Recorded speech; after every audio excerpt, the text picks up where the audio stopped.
schaut, was das Leben uns bringt. Nicht nur für mich, sondern auch für euch. Wie gesagt, die Veränderung hat hier nicht nur im Kopf, sondern auch auf dem Kopf angefangen. Macht's gut, ihr Lieben. Euer Robert. Ciao.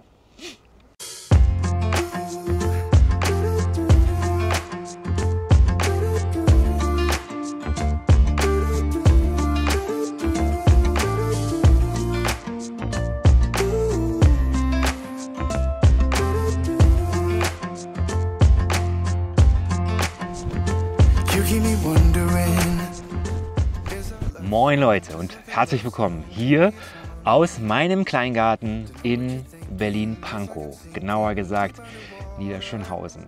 Es ist mal wieder Zeit für ein Video. Das letzte ist nun über einen Monat her und ich habe gedacht, ich muss euch mal ein Update geben, was bei mir passiert ist und ja, wie es hier weitergehen wird. Und auch wenn ich jetzt versuche, das Ganze so professionell wie möglich zu gestalten, so weiß ich, dass dieses Video kein einfaches für mich sein wird und vielleicht auch für den einen oder anderen von euch ein bisschen traurig enden wird.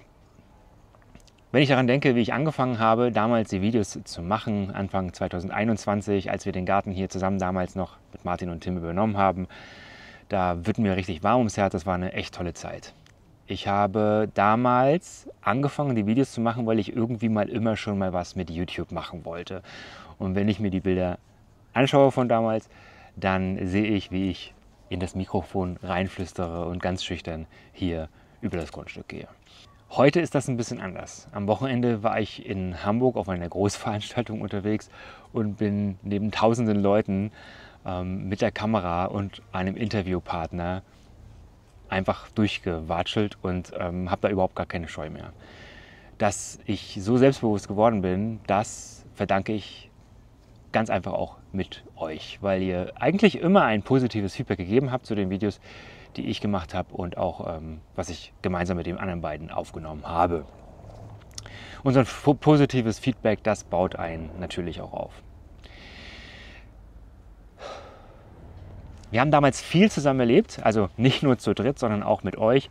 Ich kann mich daran erinnern, in der ersten Folge die Hortensie, die ich für tot erklärt habe, ist dann aber einfach nicht wahr, weil sie nur aus dem Winterschlaf wieder aufstehen musste.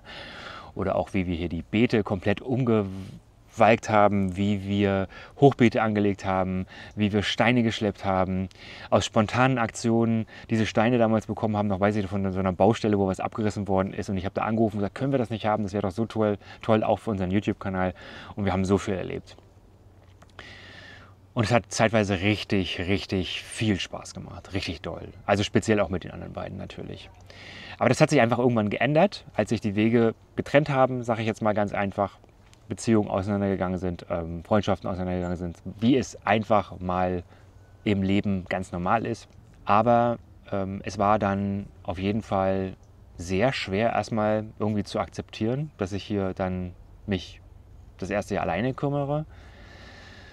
War für mich auch gar nicht so oft einfach machbar, zeitlich, also beruflich hat sich da auch einiges getan gehabt in meinem Job, also zum Positiven, ich bin total froh, wie alles läuft oder auch lief damals, aber das war schon sehr anstrengend und alleine war es nochmal anstrengender. Dann kam hinzu, dass mir ja immer wieder Steine in den Weg gelegt worden sind, also nicht nur von Seiten des Vereinsvorstandes, also ich sag mal nur das Tauschregal, was entwendet worden ist, irgendwelche Abmahnungen wegen Ruhestörungen, die völlig unbegründet waren, wofür sich dann der Vorstand auch entschuldigen musste, oder halt Nachbarn, die einfach Müll rübergeschmissen haben, weil sie frustriert darüber waren, dass nicht genug Unkraut gezupft worden ist oder ähnliches. Und das alles alleine durchzustehen, das war anstrengend. Zeitweise. Ich muss aber auch sagen, dass ich irgendwann an so einem Punkt angekommen war, wo ich so dachte, das ist mir jetzt auch egal. Also ich ignoriere das, auch das Zusprechen von euch hat mir da wirklich sehr viel Kraft gegeben oder Rückhalt gegeben. Aber ich habe das dann größtenteils einfach mal ignoriert und kam damit auch einfach klar. Habe gesehen, dass es sinnlos ist, da zu diskutieren und zu streiten, bin ich auch überhaupt nicht der Typ für. Ja? Und manchmal hast du im Leben mit Menschen zu tun, wo du weißt, du kannst sagen, was du willst. Ernsthaft, ich habe sogar versucht, Schritte zu gehen, quasi um nachzugeben. Ja? Dr. Best, oh, war jetzt Markennennung, gibt es die überhaupt noch? Weiß ich nicht. Aber es hat alles nichts funktioniert und da gibt es Menschen, mit denen kannst du einfach nicht reden. Das funktioniert nicht. Da musst du einfach den Kontakt abbrechen und sagen, sorry, aber so funktioniert es nicht. Und so war es einfach auch dann. Und ich habe es versucht, hier mein Ding alleine durchzuziehen. Größtenteils jedenfalls, ja. Und das gelang mir auch ganz gut bis zu einem bestimmten Zeitpunkt. Aber, ja, und jetzt kommt das große Aber. Und das muss ich auch ganz ehrlich sagen, ich habe halt, mein großes Hobby ist natürlich der Garten, aber mein noch größeres Hobby dahinter ist eigentlich der Videoschnitt, die Videoaufnahme, das Kreieren eines schönen Contents für euch. Also nicht einfach nur mit der Kamera raufhalten, sondern auch sich was zu überlegen, was man machen kann und.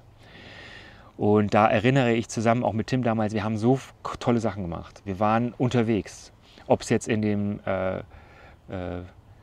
Park der Gärten war, damals in Bielefeld oder ich weiß nicht, irgendwo bei dem Influencer-Treffen, da haben wir Videos gemacht. Wir haben Katrin Iskam besucht damals. Das war ein tolles Video, was übrigens auch super gut ankam. Aber meistens kamen diese ganzen Videos, wo wir uns so viel Gedanken gemacht haben, wo wir auch Geld investiert haben, das kam irgendwie gar nicht so an. Immer dann, wenn ich mir besonders viel Mühe für ein Video gegeben habe, dann war das so, nee, eigentlich so, wenn du in deinem Garten hockst und uns zeigst, was du machst, reicht eigentlich schon aus. Und das ist auch irgendwie entlastend gewesen, weil ich dann dachte, okay, dann brauchst du jetzt nicht dir sonst was überlegen. Aber ja, ganz ehrlich, mein persönlicher Anspruch war es nicht, einfach nur die Radieschen hier zu zählen und im Grunde jede Woche das Gleiche zu zeigen. Bis auf 5 cm Wachstum vielleicht.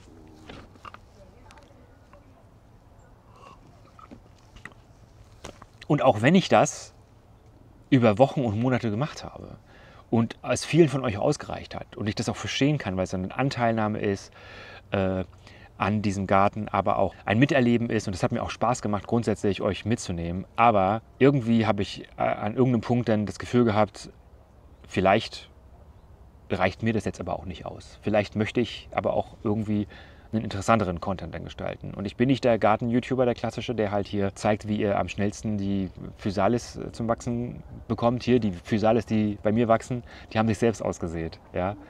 Auch spaßig, auch schön. Naturgarten, so, ja. Aber ja, also es war so eine Unzufriedenheit bei mir einfach da. Und ich habe gedacht, ich weiß nicht, ob das mich befriedigt, immer jede Woche halt das Gleiche zu machen. Es gab ein Highlight, ein richtig großes Highlight, immer wieder mit Adonia zu drehen. Das hat richtig viel Spaß gemacht. Aber Adonia hat einen eigenen Garten gehabt und ein eigenes Leben und kann ich dafür dann auch nicht jedes Mal beanspruchen, verstehe ich auch. Die hat auch viel Spaß dran gehabt, glaube ich. Und würde auch immer wieder dabei sein, denke ich, wenn sie Zeit hat. Jetzt ist sie gerade nicht da. Schöne Grüße nach Australien übrigens. Ja, von daher unabhängiger sein. Ich musste ja irgendwie auch ohne die anderen beiden zum Beispiel interessanten Content gestalten können. Und es hat zeitweise auch funktioniert, aber manchmal fand ich es mir halt selbst nicht mehr interessant genug. Und ein ganz großes Highlight war damals auch mit Adonia übrigens, mit Horst Mager das Video. Super. Also das gucke ich mir heute einfach noch gerne an. Über eine Stunde gefilmt, also über 2 Stunden gefilmt, oder über eine Stunde ausgestrahlt zum Schluss. Und die Leute gucken sich das an und mögen das heute auch immer noch. Und das freut mich tierisch einfach, dass es sowas auch noch gibt. Und auch der alte Content bleibt ja bestehen, den kann man sich ja immer noch mal angucken. Aber für mich persönlich habe ich gedacht, okay, guckst du mal, was noch so geht. Und ich habe Anfang des Jahres einen neuen YouTube-Kanal kreiert quasi, in einem ganz anderen Bereich. Ich spreche das jetzt so gar nicht an, weil es einfach auch nicht das Publikum ist, was diesen Kanal hier guckt. Ja? Aber da kann ich ein bisschen mehr auch mich leben. Denn auch wenn ich ein Gärtner bin, so hat mich doch eine Sache am Kleingarten immer extrem gestört. Und das wisst ihr auch. Also, das hat mein guter Freund gesagt, ich zitiere das also, ja, dass Kleingarten leider häufig auch Kleingeist bedeutet. Und damit schere ich nicht alle über einen Kamm. Gerade das Publikum von unser Kleingarten hat schon meistens in die richtige Richtung geschaut. Ja.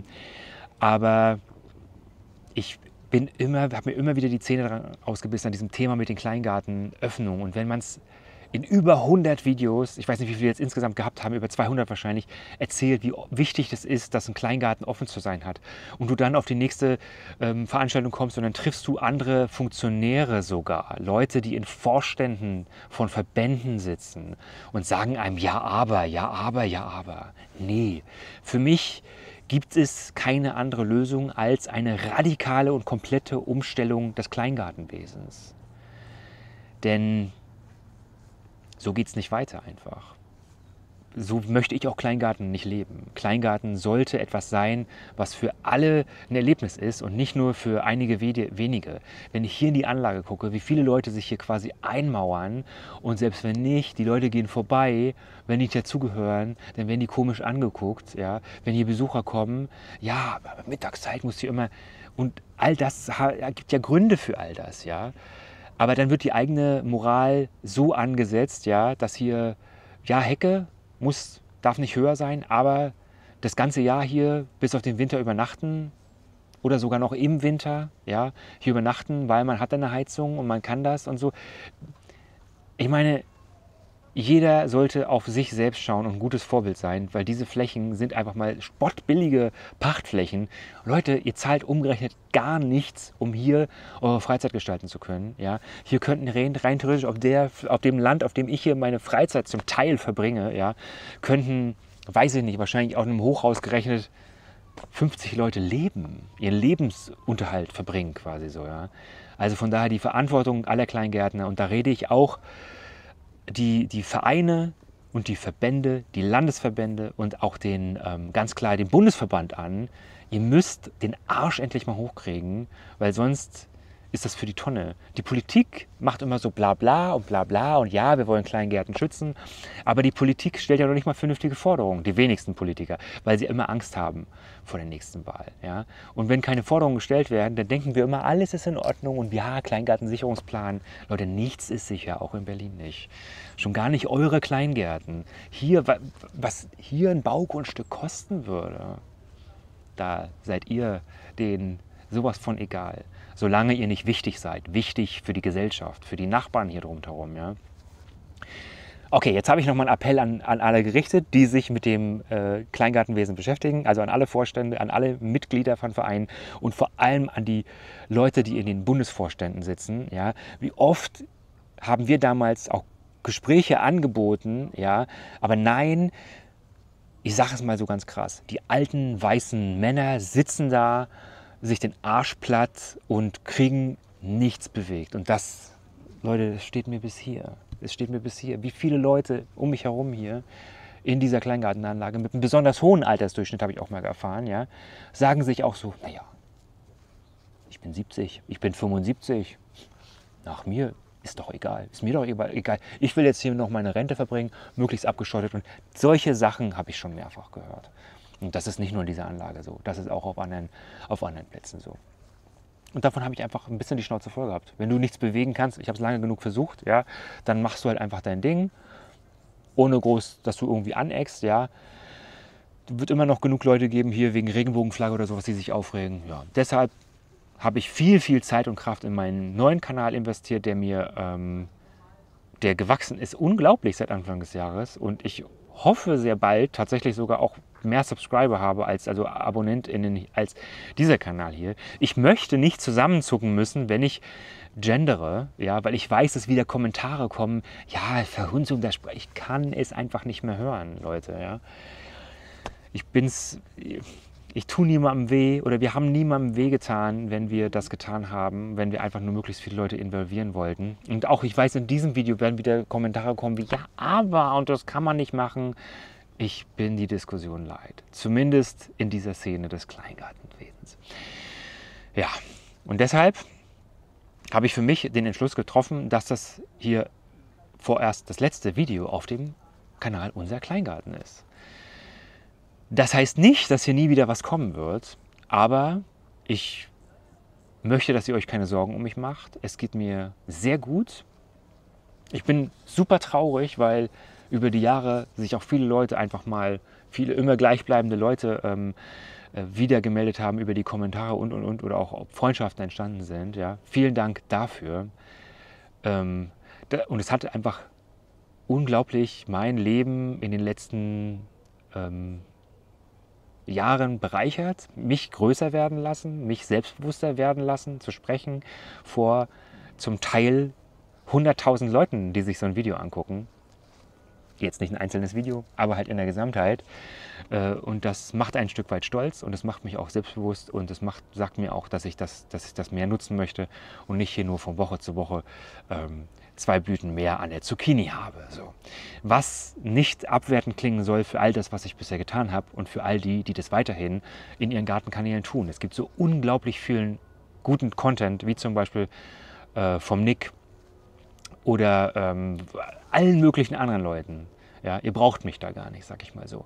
Und ich will, wie gesagt, nicht sagen, dass es das für immer jetzt war, vielleicht alle paar Monate. Oder wenn sich ein ganz neues Gartenprojekt entwickelt, vielleicht gibt es dann auch ein ganz neues Projekt einfach. Ja, weil ihr kennt mich, zumindest von dieser Gartenseite her. Und dementsprechend wisst ihr, auf euch, was ihr euch einlasst, wenn da wieder die Energie ist. Aber für das, was jetzt in den letzten Monaten war, habe ich einfach keine Kraft mehr. Das möchte ich nicht mehr. Da möchte ich euch auch einfach, wenn dann, mehr bieten.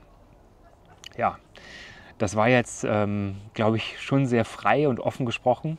Ich habe zwar wirklich lange darüber nachgedacht, wie ich das sage, weil es mich auch, ich habe natürlich daran festhalten wollen, einfach lange Zeit, weil mir das Spaß macht und weil ich auch den Kontakt zu euch geschätzt habe.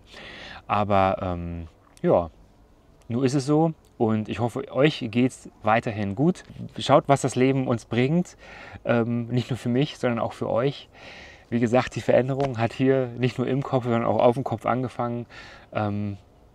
Macht's gut, ihr Lieben. Euer Robert. Ciao.